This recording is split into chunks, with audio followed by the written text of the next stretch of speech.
بسم اللہ الرحمن الرحیم۔ سیدنا حضرت عمر فاروق رضی اللہ تعالیٰ عنہ کے دور خلافت میں ایک گلوکار تھا جو بڑا خوش آواز اور اپنے فن کا استاد تھا۔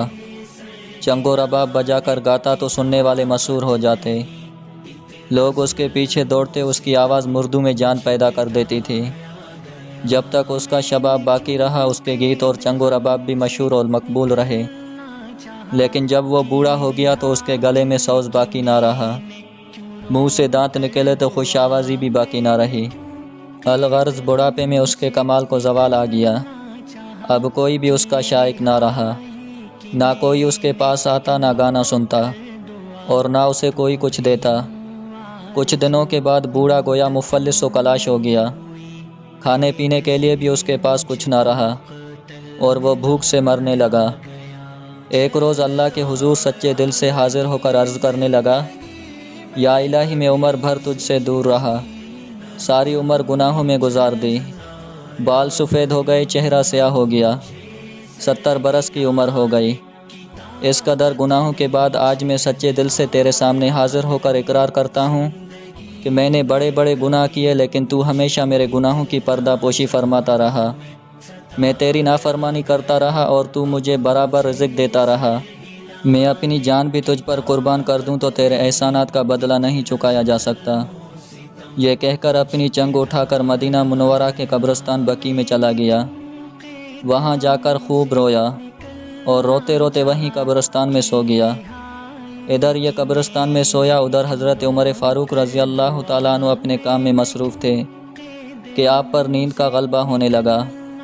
آپ نے ہر چند کوشش کی کہ نیند نہ آئے اور میں اپنا کام پورا کر سکوں، مگر نیند ٹلنے کا نام ہی نہ لیتی تھی۔ آخر حضرت عمر فاروق رضی اللہ تعالیٰ عنہ کام کرتے کرتے سو ہی گئے۔ خواب میں آپ سے کسی نے کہا کہ اٹھو اور قبرستان بقیع میں جلدی پہنچو، وہاں ایک اللہ کا مقبول سو رہا ہے، 700 دینار اپنے ساتھ لے جاؤ، اسے دے کر آؤ اور اس کی دلجوئی بھی کرو۔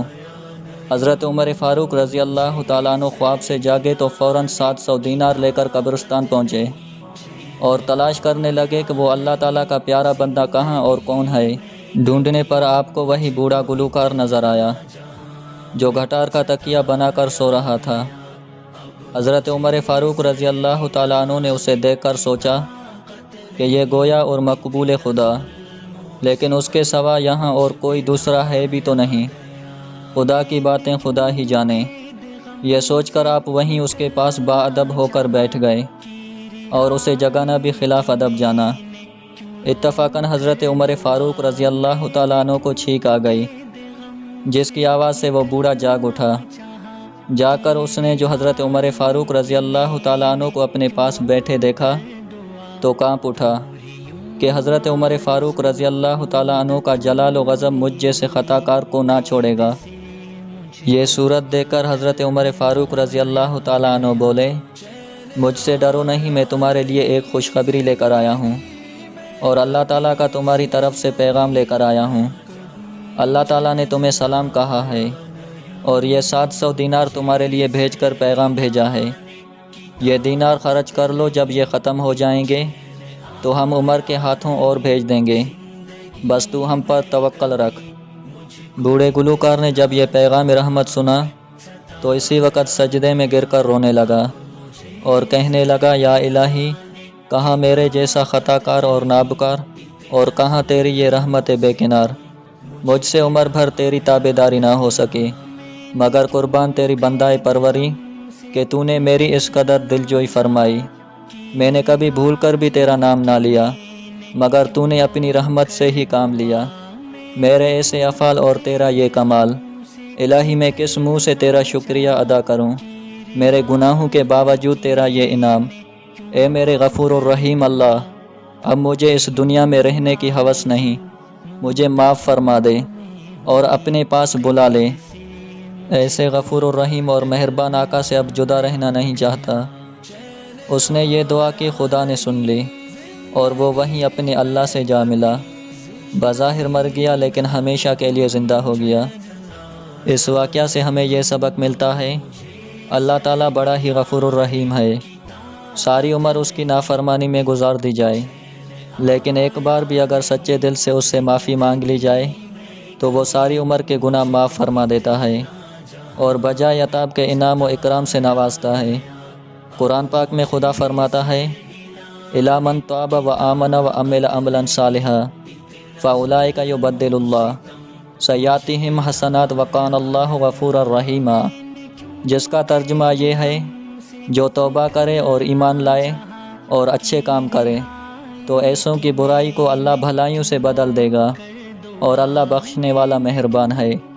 دیکھا آپ نے اللہ کی رحمت و مغفرت کو کہ گناہ کرو اور توبہ کر کے گناہ کو بھی نیکی بنا لو۔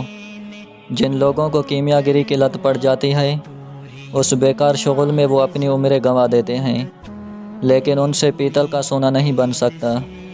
یہ اللہ کی رحمت کی کیمیا گری دیکھیے کہ گناہوں کے انبار پر سچے دل سے توبہ کر کے ایک آنسو گرا دو تو وہ سارا گناہوں کا انبار نیکیوں کا سونا بن جاتا ہے۔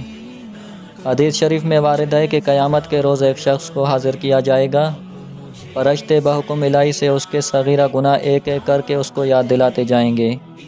وہ اقرار کرتا جائے گا اور بڑے گناہوں کے پیش ہونے سے ڈرتا ہوگا۔ اس کے بعد اسے کہا جائے گا کہ ہر ایک بدی کے عوض تجھ کو نیکی دی جائے گی۔ یہ بیان فرماتے ہوئے حضور اکرم صلی اللہ علیہ وسلم کو اللہ تعالیٰ کی بندہ نوازی اور اس کی شان کرم پر خوشی ہوئی اور چہرہ اقدس پر سرور و تبسم کے آثار ظاہر ہوئے۔ خدا تعالیٰ کے غضب و جلال کی آگ کو ساتوں سمندروں کے پانی نہ بجھا سکے، مگر گناہ گار کی ندامت کا ایک آنسو بھی اس آگ کو بجھا دیتا ہے۔ خدا تعالیٰ کے سامنے جس نے بھی عاجزی اختیار کر کے اور اپنے گناہوں کا اعتراف کر کے سچے دل سے توبہ کر لی، بوڑھے گلوکار کی طرح سمجھ لیجئے اس کا بیڑا پار ہو گیا۔